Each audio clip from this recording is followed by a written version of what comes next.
we don't know each other's stories, right? And there can be so much pain, but so much joy as well. And I think what I'd love to see more people do is to lean in, as you say, and get to know someone, even if it's just one person, and they'll feel, what that will do for that person will move mountains for that person, in helping them feel like they are valued and that they belong here.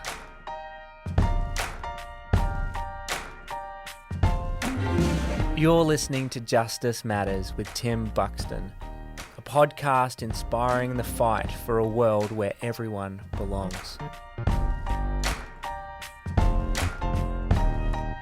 Hey there, welcome. My name is Tim, and today on the show we have Rachael Carter. She's the Operations Manager of youBelong Australia. That's a charity that exists to empower refugees to thrive here in Australia, to integrate into society. She's also had an incredible role of being one of the pioneers in refugee healthcare, taking up a role as refugee health nurse, the first of its kind in the state of Queensland, Australia.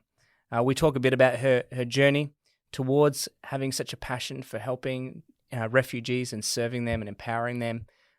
It's really just such a special interview because she, for me personally, as we've launched this new charity, youBelong, probably been the single most influential person in making it the success that it is today. I'm really excited to share with you this great conversation I have. I hope you enjoy it. Thanks.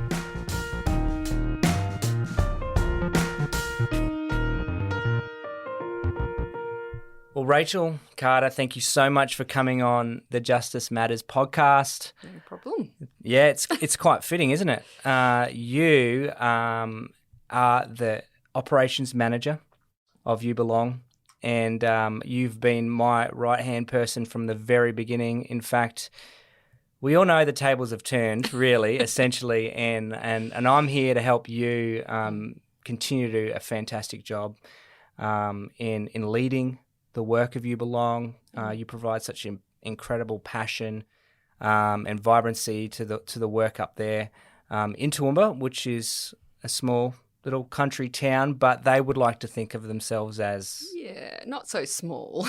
right, as a quite a big city in the state of Queensland, Australia. Yeah, I think it's actually like the largest regional city in Queensland. There we go. I don't know about the statistic. I stand corrected. But yeah, I mean, you really have been doing an incredible job over the last couple of years.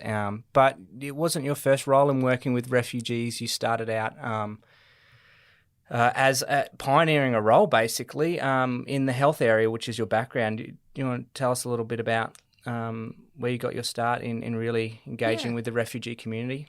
Yeah, so I'm a registered nurse, and I got a position in Multicultural Development Australia, which is the settlement service that's in Toowoomba. And so usually refugee health nurses are placed in hospitals or GP practices. So this was the first one placed within a settlement agency. And so I got to journey with the refugees for some of them, the minute they got off the plane and right through to settling them, into schools and into their healthcare providers and stuff like that. So it was awesome. Yeah, and again, like one of the first of its kind in Queensland, right? And yeah, so two roles, one in Ipswich and one in Toowoomba. So they were that first in Queensland, which is pretty cool. It was pretty good to try and figure out exactly what that role was going to be. And yeah. So you're a Toowoomba girl, right? I am. Born and bred. And, what this town has got quite a history of welcoming refugees. And I think that's something that most people in Toowoomba are really, really proud of. And so what was it like growing up for you in this town of Toowoomba, and how did this new kind of identity that Toowoomba has as being a refugee welcome zone kind of impacted you? Yeah, it's interesting actually. I even though I went to state high school, I didn't ever interact with any refugees, and so yes, Toowoomba was taking in refugees, but it was easy actually not to be involved or not to interact. And not that that's anyone's fault. I think it wasn't in your face. But then all of a sudden in 2017, we received a lot more than we had, like 3 times the usual amount. Right. So it was, it was just a whole heap more obvious that there were refugees in our city, even though we'd been welcoming. Toowoomba's been a refugee welcome zone since 2013, but before that we'd received refugees as well. So, yeah. And you've got, obviously, that's largely due to, people in the council, the mayor in particular. Yep. He's very welcoming of refugees and what they can bring to the region. Yeah, contribute. And they have. I mean, obviously Australia as a nation has been built on those that have migrated here, those that have found a new start and a place here. And we've got a rich history of multiculturalism, of welcoming those from afar. And so I think it's in our national anthem, isn't it? And the second verse, from those who've come across the seas or something like that. I don't know those words quite as well as the first verse, but yeah. Isn't that funny though? Yeah, right? Most bad, Australians would not have a clue what the second verse of our own anthem is, or the fact that there's potentially like 4 verses, right? Yeah. Is there 4 verses? I think there is. Oh, wow. Maybe they added like all these extra ones later on, but I feel a bit ashamed now. You feel ashamed? I didn't know that. 4 verses. I don't know. Most Aussies, we didn't. I don't know about you, but we didn't get a very good education on Australian history. I don't think in school. But there we go. But so your role began in Toowoomba, pioneering a role in the nursing area of healthcare with refugees. Love to know, what got you into nursing and so I guess. Having known you for a few years now, I mean, it's obvious to me why you'd be such an incredible nurse, because you've got such a caring, compassionate, and helping heart. But yeah, what kind of took you down that journey in the first place? I always wanted to be a nurse. Really? Forever. Yep. Since I was a tiny little kid, my grandma was a nurse, my mum was a nurse. Okay. So it was. Can I just let you in? Yeah. My mum was a nurse. My 2 sisters are nurses. My brother married a nurse. And there you go. My mum was desperate for me to become a nurse. Oh, really? So maybe in another life. Did you let her down? I think I did. She was like, no, really, you should become a nurse. And I don't know, it was probably the macho man in me that said there's no way. But I know there's some incredible guy nurses out there. But you followed your family lineage of being it was a nurse. A no-brainer for me. Went and did nursing. So I worked in the acute setting for a long time and had my children in that time. So then I wanted a job that was a little more family-friendly, I guess, something 9 to 5 or where I wasn't doing night duty. And this opportunity just popped up with MDA. I was sort of just scrolling through Seek and it jumped out at me straight away, working with refugees and, I guess working with a minority group and people who I really felt like I guess I could make a difference. So I went for it, but I didn't get the job. No way. Yeah, I didn't get it. I didn't know that. Yeah, so, another lass got it, but she actually never started. It wasn't going to fit in with her family, and so they rang me up and gave me the job 8 weeks later. So I was second on the list. Well, they certainly got the right girl at the right time. So yeah, it was good timing for me and my family too. So and then so it was just all history from there. Wow, and that's kind of how we met. You were still in that role.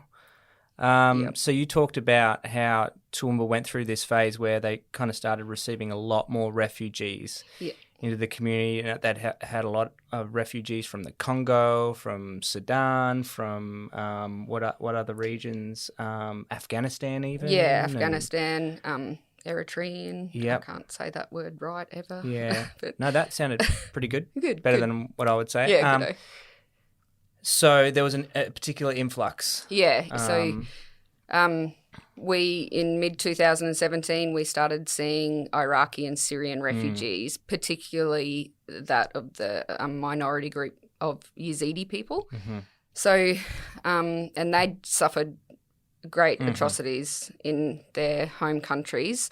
And so there was a large amount of those that needed to seek refuge. So Toowoomba was identified as a place where that would suit their culture, I guess, because they come from an agricultural background. Right. And they thought regional Australia would be a good place for them to settle. So Toowoomba and Coffs Harbour and Wagga Wagga were some of the places that they chose. Yeah. We saw, I think, 600 in that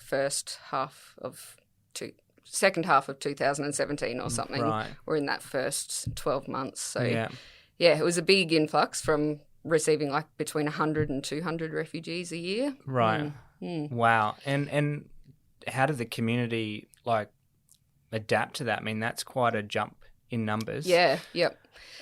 How did they adapt? It certainly was a challenge because all of a sudden we had big influxes of children in schools that didn't know English. We'd always had some, but but I think Toowoomba, took it on and rose to the occasion, and that's where youBelong started too, was part of that, Totally. meeting the needs there in Toowoomba. I think we rose to the occasion, but there's always opportunity for growth there, isn't there? Right, and Toowoomba, right, is a town that it's known for the obviously the Festival of Flowers. Yes, which is a big draw card for that place. Yep. People come from all over Australia to see the beautiful flowers that they do. September, is it? September, yep, September, beginning of spring. So when everything's out in bloom, and they have a big parade, and it's beautiful. Yeah, but it's also known. It was also known for a while for this Easter festival. Easter Fest, I think it was a Christian or a gospel music festival, and the cool thing about that is it kind of highlighted, I think, another thing about Toowoomba, which was a place where churches and faith groups really work together. Yep. And if you ask me, it's probably in part why I think Toowoomba's been a really big success in the welcomingness, if that's a word, of refugees, of people that there's a community groups that are really strong, working together. Can you talk a bit about that and how that may have? Yeah.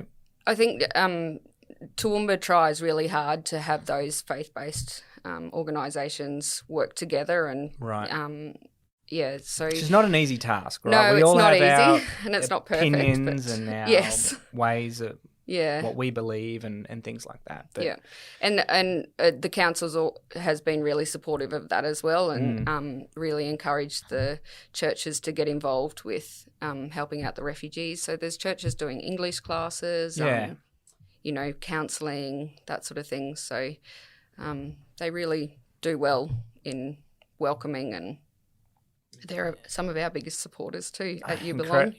Totally. I mean, in so many ways, and resources and volunteers, and in ways that it's so exciting to be able to work with people from all backgrounds and various churches.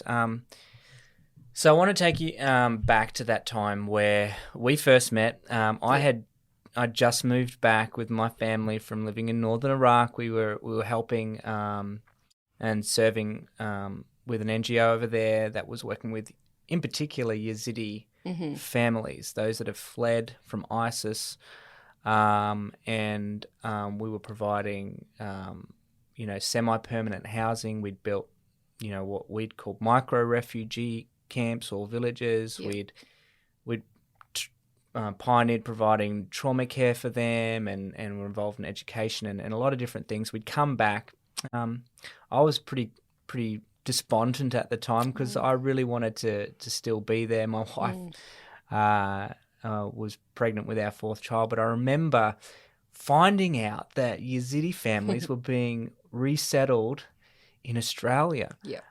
And in particular in this town, Toowoomba, it was a 3-hour drive for me, and I reached out. I'd actually gone up to Toowoomba to meet, I think, with the Catholic leader there at the time. He was really instrumental in trying to push for Toowoomba being a welcome zone for refugees. I met with him for like 10 minutes, and he told me to go down to Multicultural Australia. I did this trip. I didn't get to meet you. I called a bunch of people and didn't really get very far, but I put it on Facebook, I think. And then I get this message from this sweet old lady. Yep. You know her, Barbara. Barbara Bullock. She's the sweetest. And so she goes, "Oh, I visit families all the time. You should come with me." And so, sure enough, I think the next week I jumped in my car and drove back up to Toowoomba and went to this lovely family that had just arrived, had a couple little children. I think she was pregnant at the time, and we sat in their home, and sure enough, Rachael. Yeah, Barb rang me too. Yeah, right? Yeah. So, that was kind of the beginning. Yeah, that was definitely the beginning. So I was visiting families outside of work time, and because that's what they cried out for. That's what you do. They just wanted you to come and have a meal with them, to sit down with them and have a chat. So, Barb. So you Barb's weren't on like the job grandma. when we met. Part of me felt like you were actually on the I job. wasn't on the job. I was just hanging out.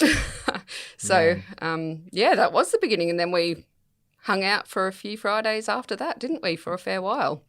Yeah, and that was it, right? We just came up. I would bring some friends, and we just sit and we just listen. Yeah, right? We just talk to some families, and of course they do what they do well and bring out amazing food and I think I was part of me was just coming just so that I could taste and try and hopefully keep my very limited Kurdish that I'd picked up along the way and just be amongst this just wonderful families.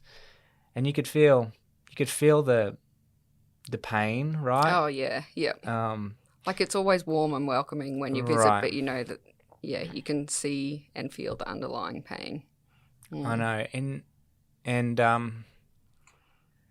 gosh, they're brave, aren't they? Oh, it makes you think when you're sitting with them. If only we really knew, and we would try to hear some of their stories, but if only we really knew. Yeah, I think they protect us a lot with what they actually tell us. Have gone through. Yeah. And are still going through, right? I mean, a lot of them have left their families behind. They got a visa, but they've got brothers and sisters or parents. Wives. Still, waiting for a visa to hopefully come and be rejoined as families. And so, and we still hear in the news a lot of fighting still going on in many of the regions they're from, in particular the Rojava area of Syria, and so to be here and to still have to deal with, as my family, did they survive that? Yep.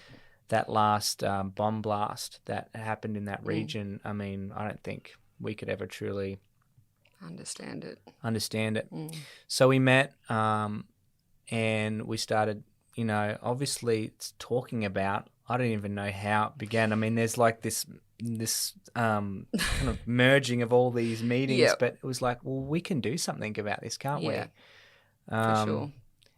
That's where our first picnic sprung from, wasn't it? It did, right? We thought that was one of our first steps, get some people together and get some locals together and provide a space for them to hang out. Isn't that crazy how it all began just by, let's just replicate a picnic. That's right, that they would have in the springtime, in particular, and how we would kind of celebrate as well. I think we had a bunch of friends from the Sunshine Coast that came up and really, were the first people to really kind of push for this idea of, let's get some school kids. I think at a school on the Sunshine Coast, they came up and ran some games and it was just a lot of fun, really, wasn't it? It was a lot of fun, some dancing and...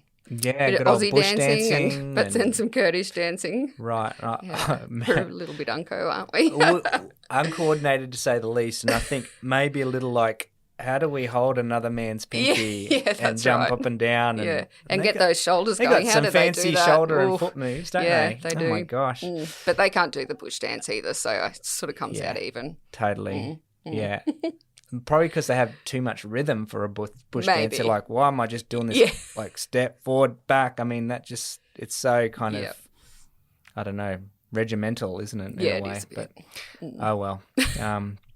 So much fun though, right? And that was the kind of the fun. It's like the new experience, the awkwardness of trying something new, kind of getting a bit uncomfortable. Yeah. And I loved those first few picnics that we ran, and were a tremendous success. And I think kind of got the ball rolling as we started. Well, what else can we do? How else can we really launch in and make an even bigger difference in this community that was now, as by this point, I think by like 2018, how many were kind of coming to Toowoomba?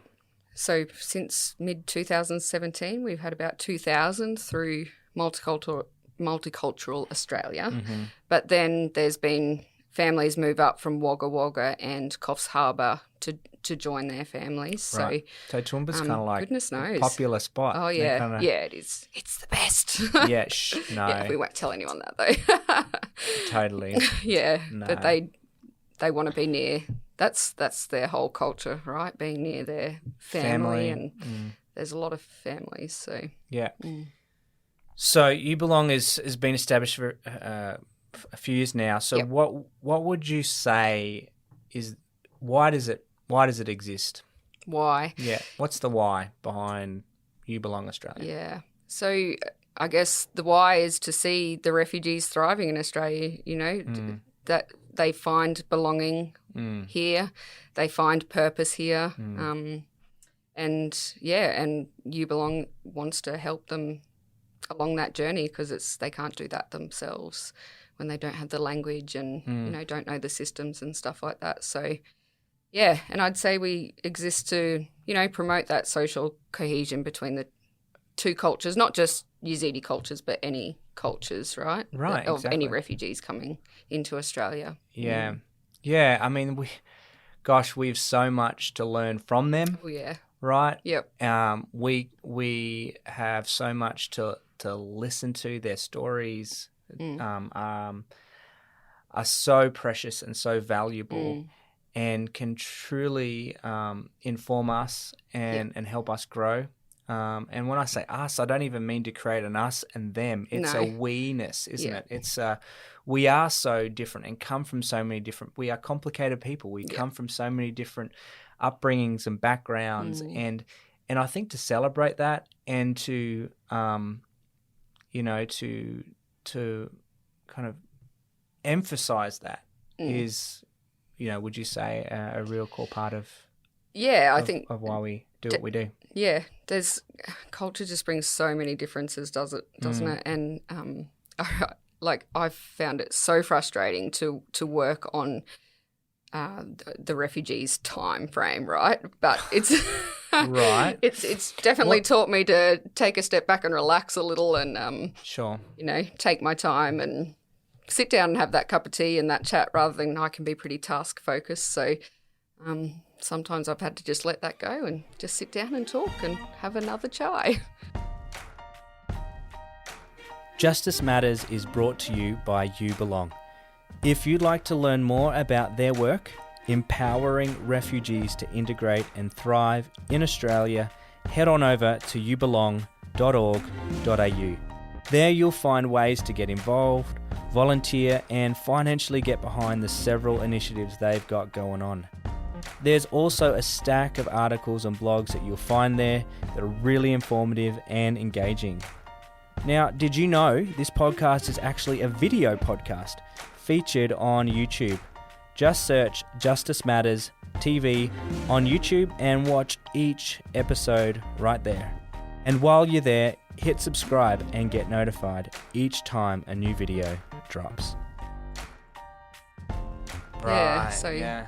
Well, I mean, when it comes to the values of youBelong, we started out, I think, with a whole list of L's. I think we're trying to be fancy. Yes. So it was listening, learning, genuinely loving without an agenda, and it kind of, I feel like it really has to be said, without an agenda. Like, there's no end goal to me coming and spending time with you and listening to you, learning from you. I want you to feel that sense of you're important. Yeah. You're loved. You're accepted.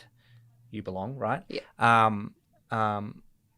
Yeah, so I think that's definitely a core part of why. Yeah, for sure. Of why we exist. I remember even trying to come up with this name. I remember just sitting in my office and I had this whiteboard and I just wrote down all the different words of what I would want, this new charity that I felt so burdened to begin to help these refugee families to integrate, to become a part of society here.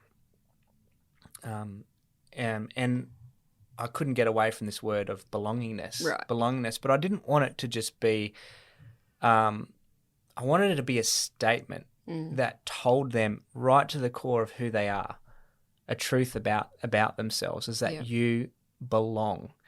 And so when people heard it, it was like, who doesn't want to hear that, right? Yeah, that's right. When they're feeling they're on a foreign land, there's nothing familiar about where they're living. There's so many things going on.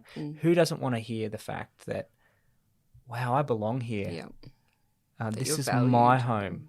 I'm not an outsider in this community. Yeah. I'm valued. I'm a part of this community. And so really for me, that's kind of the birth of even the name, right? Yeah. youBelong Australia. It's a good name. Good work. Yeah, well, it's amazing. I say so myself. But yeah, so the why. How do we do that? What are some of the ways that we really go about actually focusing on that? Because there are a lot of incredible other organisations. Yeah. There's the government agencies, and there's Multicultural Australia. Yeah. There's trams. Yep. There's so many different, agencies that have very, very specified roles. Yeah. And we don't need to be kind of stepping on their toes or riding in their lane. We kind of have a focus of how we do what we do. And so what's kind of our kind of niche? What's our focus and how do we go about doing that?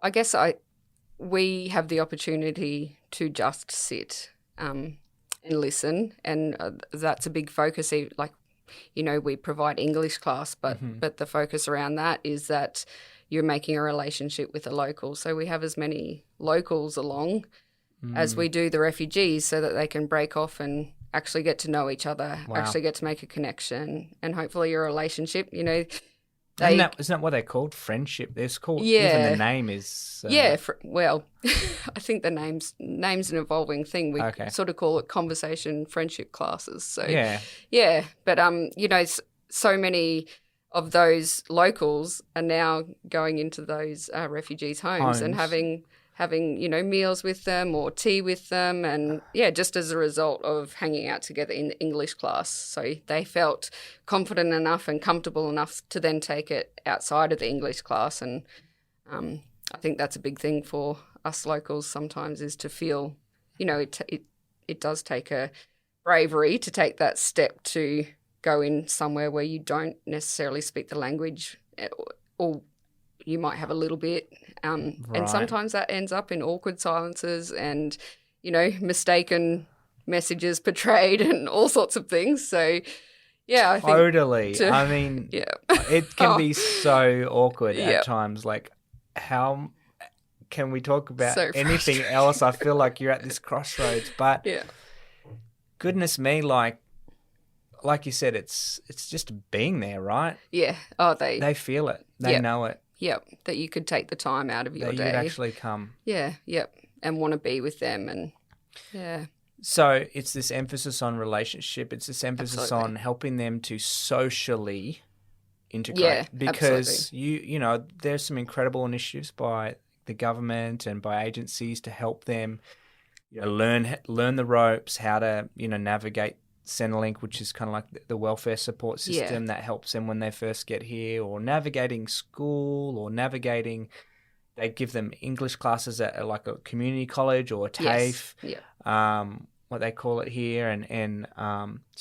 But sometimes it's really difficult for them to go into those institutional places or to learn. Like they what they really need is if there's a friend, if there's Yeah. someone that will just sit with them and be in relationship, they'll learn the language better, right? Absolutely. If they can feel connected with somebody, a family or someone that will come visit them. And so that's kind of, I guess, where we're trying to like focus on that. Like, how can we socially help them connect? Because if they can connect socially, they're going to build their networks and might even find it easy to get a job because they know somebody in the community. Yeah.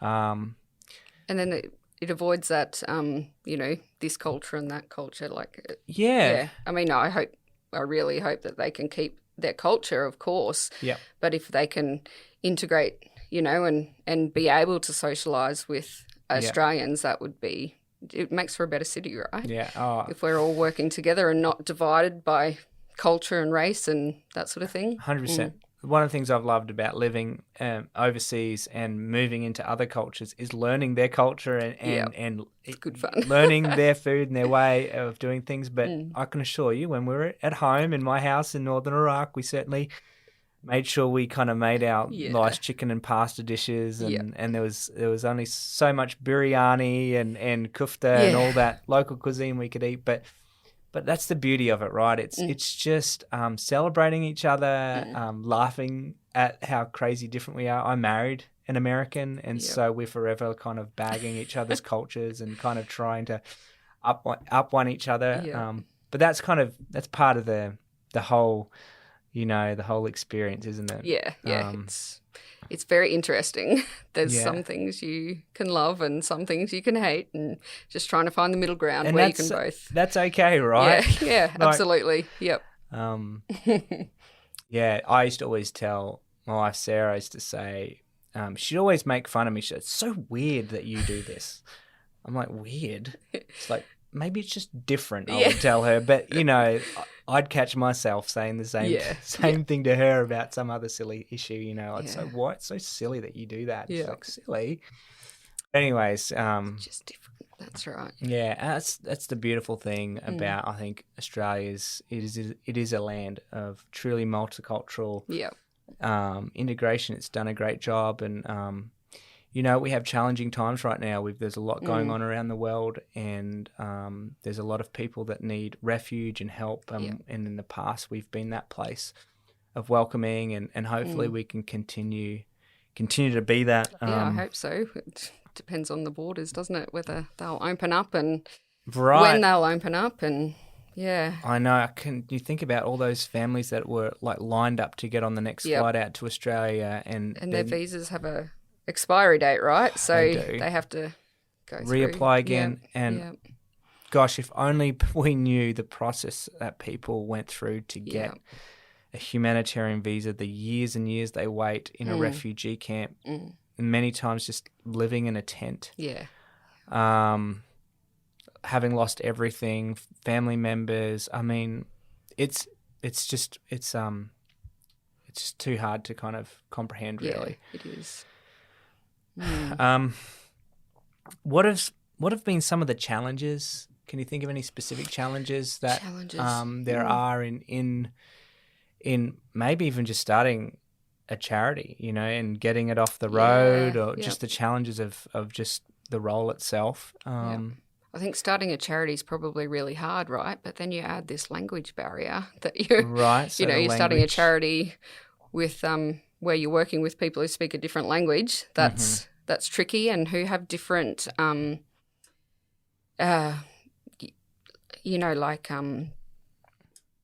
their time and when their yes means yes, no means no, like different cultural, I don't know what you call values, it, but values. Thank you. That's the word I want. Whatever you want to call it. Just working with those barriers. There's definitely barriers with other people and other organisations, I guess, and like Toowoomba does work really well together, but I guess there's other barriers where we've had problems where people might think you're stepping on their toes, and or they're just curious, what's your agenda? Maybe they're a bit suspicious, and you're like, actually, we're just trying to serve the same people. So yeah. And then I guess but that's the reality. Like, isn't that's it? That's like, that you're gonna get that, right? You're gonna get misunderstood. Yes, absolutely. Especially in working in these issues injustices, people think, well, why are you doing this when you should be helping these people? And so how have you navigated those misunderstandings? How have you kind of kept you've done so well leading youBelong. A lot of networking? Yeah, absolutely. Yeah. A lot of networking and, just having conversations like this with people and talking about what you're doing and even trying to, be involved, not necessarily in someone else's project, but just in working together. What can you do together? How can we help, right? Yeah, exactly. Yeah. That's one thing I love about you, Rach. Every time I come up to see you, it seems like you really are the mayor of Toowoomba. Like, everybody. You're a socialite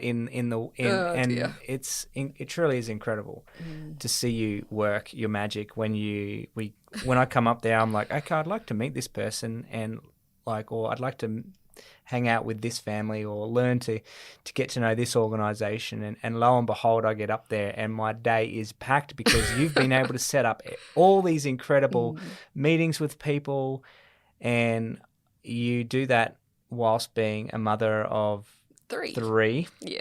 Yep. Working still. You're still working? I am still working, yeah. But I don't know, we'll see. You don't call it work so much because it's nursing, right? Yeah, that's right. It doesn't feel like work a lot of the time. I love what I do, so... But there's only so many hours in the day, right? That's right. And I'm learning that, good things can be the enemy of great things, right? So you can't do too many good things if it's taking away from your work of I think I need awesome to hear that. Things. Yeah. Yep. So we'll see where that turns out. How you do it all it blows my mind. Oh, and I feel like I have to tell you most of the time, all right, Rach, how are you doing? You're not in a corner taking off too much than you can handle, but you're such an inspiration in that way. You find it so hard to say no in helping people because you've such a huge heart. You've got the biggest heart, and I'm so grateful that you're leading the charge for youBelong, and really raising up so many more volunteers. There's a fair few coming through the ranks that are joining on. Yep, we've got some great volunteers. They do an amazing job. And they've grown so much too. There's one lady in particular who I think of, and she would help behind the scenes at picnics. She would be in there cutting up the food and whatnot, but actually put her out, to talk to the refugees was just not her cup of tea. Sure. But she goes now into a refugee's home with her husband every single week, and she is just loving it. So that was a really big step for her, to go from helping in the background to then actually interacting with this person who has very limited English. And, she's really lapping it up. So I think that's amazing how much she's grown in that area, and that now she's got the courage to go and do that with someone by her side, her husband. So it's a team effort, which is good. Oh, mate. It's incredible. She's one of so many. We have, obviously, we are indebted to the many. Absolutely. The refugee community itself that step up and volunteer and serve. And they're always the first to volunteer. They're there, yep. And they'll do, or any job. So they'll drive, or they'll cut up, or they'll be up there dancing and interpreting music. Yep. So, what other ways does youBelong kind of try and fulfill its role? Are there initiatives that they've got going? Yeah. So we do. English classes I mentioned before, and our picnics, our welcome picnics. So they're really to serve the local community as well, right, and provide a safe space for them to be able to connect. But then we do the GROW rehabilitation program as well. So for people who've suffered through torture or tragedy circumstances. Which is pretty much most refugees. They've pretty much either lost all their home or friends or family, or loved ones. Just a big thing in their life, right? Like a moving to Australia is, like, without all that, moving to Australia is big enough, right? That's totally, That's something you could have a little bit of support with. So, So we do that. So they're groups, right? Yeah, groups. It's a group session. It's women and men are in separate groups because that seems to work well for their culture, and they go through a 8-week course, and it teaches about, you know, gratefulness and forgiveness and hope and courage and that sort of thing. They're just I would think it's like a wellbeing workshop, you know, just reminding your mind about the things that are important. As you grow through those experiences, rather than just going back to normal or even, you know, declining in your general well-being. Totally. I mean, it is remarkable how resilient these those that have found their way to Australia, these incredible families, individuals are. To just have made it this far is a testimony to their incredible resiliency, and so to be able to then help them grow and thrive as they kind of make Australia their home in this way, and do it together in a group. I think that's the fun part too as well. It's not like you're trying to give anyone a stigma of that they've got mental health issues and you need to kind of like get, you know, intense counselling. Now, they're those people that really do need specific care and acute care, and there's resources in the community for that. And hopefully we, you know, these programs like Grow can be a place where it can, like you said, prevent people from declining. It can actually get them on a trajectory where they're growing through their trauma, they're growing through their tragedy, and that's possible. So that's kind of like the goal of that course, which is a pretty exciting little program that we got going there. Had to stop because of COVID for a term or so, but we're looking forward to starting up again in a few weeks. Yeah, which is awesome. That's right. Even the welcome picnics and things like that. I mean, I've been impressed at how active you've still remained over that the kind of the lockdown period with the coronavirus. Just the family house to house visits that you maintain, and it's kind of almost breathed fresh life into what those programs have been about, and even the English classes. It's just been really exciting to see how. It's opened new doors of engagement and with these families. And really well done. Much more intimate engagement too, which is exactly right. Really nice. Yeah. The one-on-one as opposed to in big group classes has been. Yep. People have sort of been forced to make a relationship, which is nice. Yeah. So let's get a little bit. So how have you grown personally over these last couple of years? I mean, it's a journey. Absolutely. Yeah. So I wasn't anti-refugees or anything before I started working with them, but I would say I was pretty ignorant towards, you know, their journeys and, you know, their, like what they receive when they get here. And I just didn't, you know, I was neither here nor there about it. So I've learnt a lot about how they come to Australia, about their settlement journey here. So that's been a big growing experience. It's made me think about my preconceived ideas about a lot of things, not just refugees, but it's actually sort of opened my eyes to a lot of different social matters in the world. So I've definitely grown in that area. You make me come and do podcasts and stuff, which is not my thing. You're a hot sought after speaker. Oh yeah, that's it. At events and you've been on radio shows. Don't just blame me for all that. Yeah, it's not just Tim's fault. Yeah, but you're learning to really, like, you obviously model it and lead the youBelong team well. But I think you do have a voice that people need to hear. Had to learn how to let that voice out, really. It's not particularly my natural thing, but how else have I grown? I think we touched on before how too many good things can be the enemy of a great thing, but it's been a big journey for me to really balance my life and know when to say no. And I think I've learnt part of that from refugees, just being with them and seeing how they live their life and, what takes priority for them, and family and relationships take priority. 100% do. And that's been a big lesson for me. So, it's been a big journey. Right. It's hard because, you know, being involved in a charity and there's always limited resources. There's always limited money. Yeah. The ability to do what we do really has been with those limitations in place is a huge challenge. Yeah, it is. And you always want to do more. Yes, and we could do more. We could do more. Space and we don't even have obviously our own space up there, and there's so many ways. Yeah, we would want to do more. One of the things I've loved though is it's never stopped you from getting creative and finding ways to do more with what we have.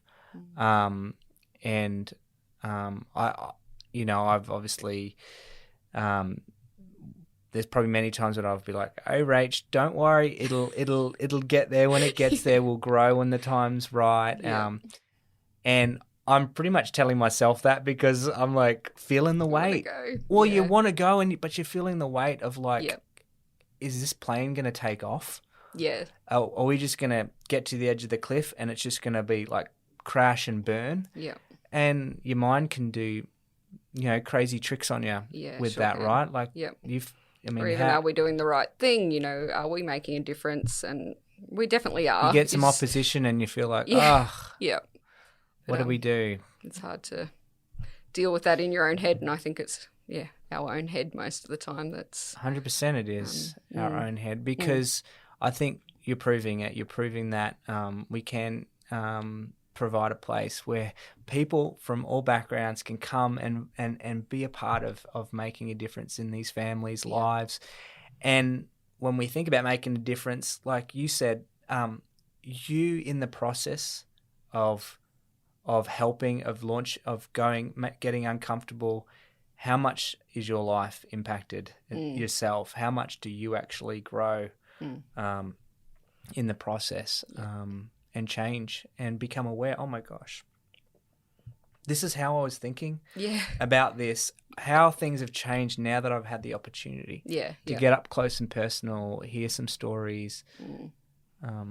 Or even not how much you didn't think, like what we didn't know, or for me personally, I can't believe I didn't know some of the things and some of the things we should be fighting for.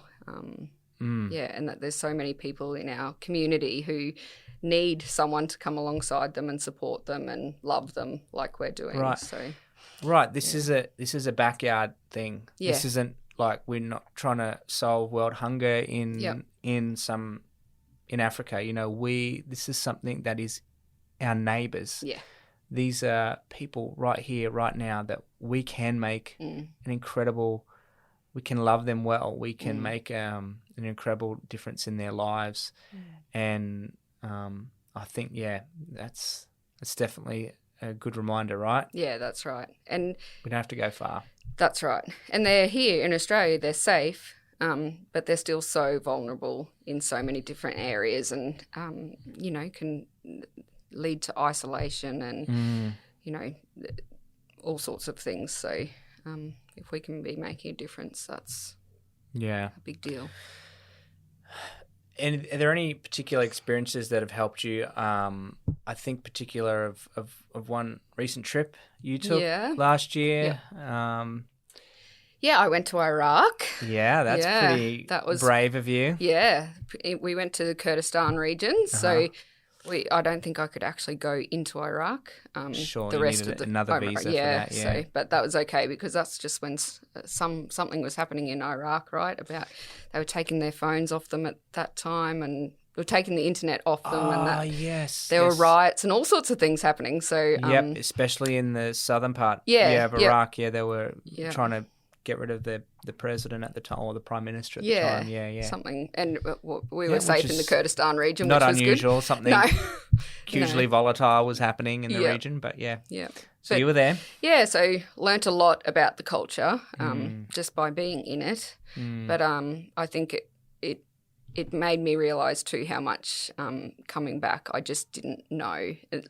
We need to learn more. We need to understand the culture, right, before we can help, or is that the right word, before we can support. And I got to just experience the refugee camps, and I guess that gives you a little bit of an idea of the pain that and why people are suffering from survivor's guilt when they're here safe in Australia but their families are still back in Iraq. I think that, it just opens your eyes to that and makes you realise what they're actually going through and what they've been through, the ones that are here in Australia. Just to have a little bit of understanding, and I mean just a tiny bit of understanding of what they've been through and what they've had to overcome to get here. So it was an eye-opening trip. Got to experience Grow in the refugee camps as well. It being run there. Program, so that was pretty awesome. And I think it was awesome to see it, the program working really well over there, because I guess we've had some barriers in here getting it going here in Australia for the first time ever, mind you. Yeah. But yeah, it was. I guess it was just reinforcing the need and how great a program it really is. Yeah.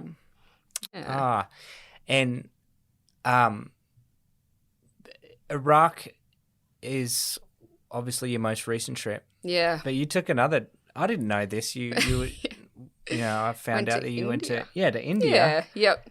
And had an interesting experience there while you were there, right? The crazy trains with a gazillion people on them, and we were taking a very long trip, right? And we had to go to the toilet. I think all of us girls, we really didn't want to go to the toilet on the train, but we had to in the end. Why not? Yeah, well, why not? Because you get locked in those toilets. Are you kidding me? Yeah, I think I don't know. It felt like an hour, but I'm sure it was. You got locked in a toilet, a rickety old train in the middle of India. You know where you see the train lines through the toilet, right? Yeah, because that's normal. So I banged on that door a lot, and I don't think anybody heard me. That's so bizarre because there's so many people on those trains, but they were probably, there's crazy things are happening on those trains, so you never know. They probably thought. And I was speaking English, maybe. Who knows what they were thinking, right? Oh my gosh! Maybe it was a big practical joke on you. They were all just laughing out. No, maybe. I don't know. It's a conspiracy. But it was really easy getting out in the end. It was just one of those. It was just the way I was holding my tongue. You got yourself out? I got myself out. So that whole entire time, I was like freaking out, and I got myself out just by wiggling. I don't even remember how. But you're crazy. Yeah, it was scary. When was that? When was that trip? 1998. Okay. Yeah, a long time ago. I was in school and I went on a trip with Teen Missions International. Okay. So I went to a leprosy mission hospital and So obviously you have, this has been a real part of who you are as a person, wanting to serve. And I've always been curious about, other cultures and other people, I guess. Always go for the person in the room who hasn't got a friend. I don't know whether that's my personality or, but it's just always the way I've been. Yeah. It's so that kind of explains why you came out as an Enneagram 2, right? Yeah. And for people that might be listening, and the Enneagram is like a personality typing tool. It's very well known in the States, but in Australia, anytime I've brought it up with people, they think I'm into some weird personality thing and it kind of freaks them out. But the Enneagram 2 is a helper. Yes, absolutely. A giver. Yeah. Very socially and relationally focused. In fact, it's probably one of the most of the personality types, if that's what you want to call it. Yeah. And it certainly reflects in the way you do definitely make those that probably are on the out really feel like they're valued and important. It's been incredibly wonderful having you share your heart on this podcast. Thanks for having me. It's been, I think your voice truly is important. I think I'm so grateful for the way you've dedicated and lead the youBelong team. What is the one thing you would want those listening, maybe even Australians particularly, as it relates to, refugees, migrants, those that are trying to find home here in Australia, asylum seekers. It could be, culturally and linguistically diverse people. Yeah, that's right. What's the one thing you would want to share? What would I want to share? Yeah.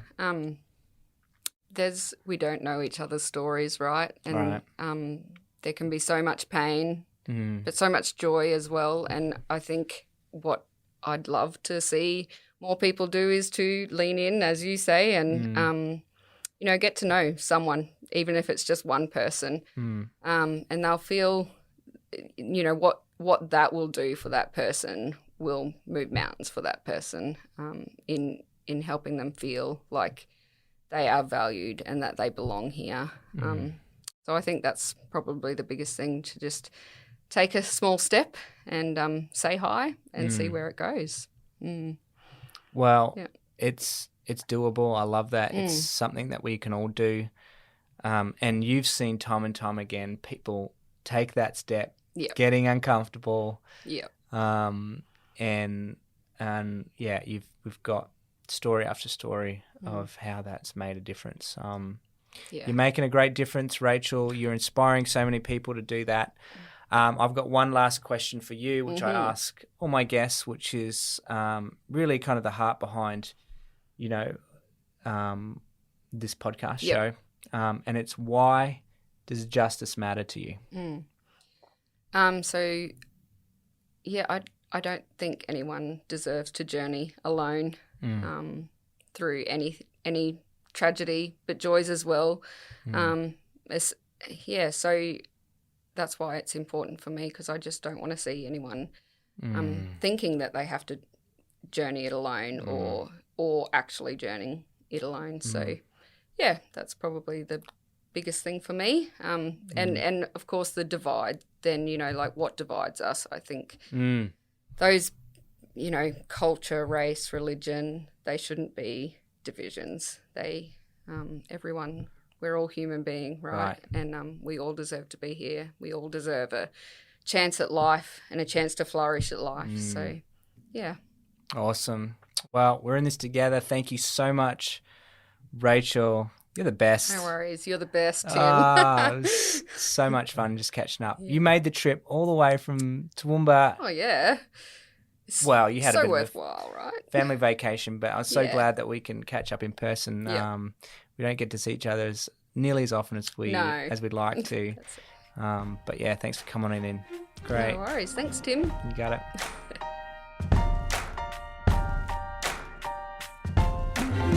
Thanks for listening to another episode of Justice Matters. I hope you enjoyed this conversation with Rachael Carter. As the founding director of youBelong, I believe I hit the jackpot with her as our leader, as operations manager, leading the charge of our work. She not only has a huge heart, she is the hardest working person I know. And our success is in large part due to her efforts. So thanks so much, Rachael. If you want to learn more about the work of youBelong, head over to our website. That's youbelong.org.au. We're also on social media at youBelongAust. That's youBelong AUST. Now, at our website, you can learn through the various resources and articles and blogs about our work and about refugees and how we can best come alongside and empower them. There's also opportunities for you to give and to volunteer, so jump on over there. We'd really appreciate your support. Now, if you want to hear the rest of this conversation that I have with Rachael, all you need to do is become a Patreon, literally for as little as $5 a month. Now, to do that, just head over to patreon.com/Justice Matters. And right there, you can sign on up. You get access to all kinds of bonus content and bonus interviews that I have with all my guests. And you get behind the scenes extras as well. Now, I'd like to thank our newest Patreon team member, and coincidentally, it is our very own, youBelong's very own Ashley Hodges. Thanks so much. Wow, as if you weren't already giving enough to this great cause. We really appreciate it, Ashley. Thanks heaps. Now, special mention goes to the music artist John Art and David Gungor, also known as The Brilliance, for the music that is used on this podcast. As always, a very special shout out goes to Jose Biotto for the audio visual expertise you bring to producing this show. Thanks a lot, mate. And lastly, if you are enjoying this podcast, do us a huge favor, rate it on Apple, on Spotify, Google, wherever you're listening. Give it 5 stars and it'll go a long way to help us get the word out. We'd really appreciate it. You could also write a review if you have just a couple extra minutes. That'd be awesome.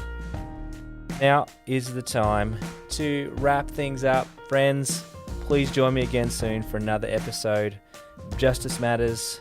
I'm your host, Tim Buxton. Thanks for listening.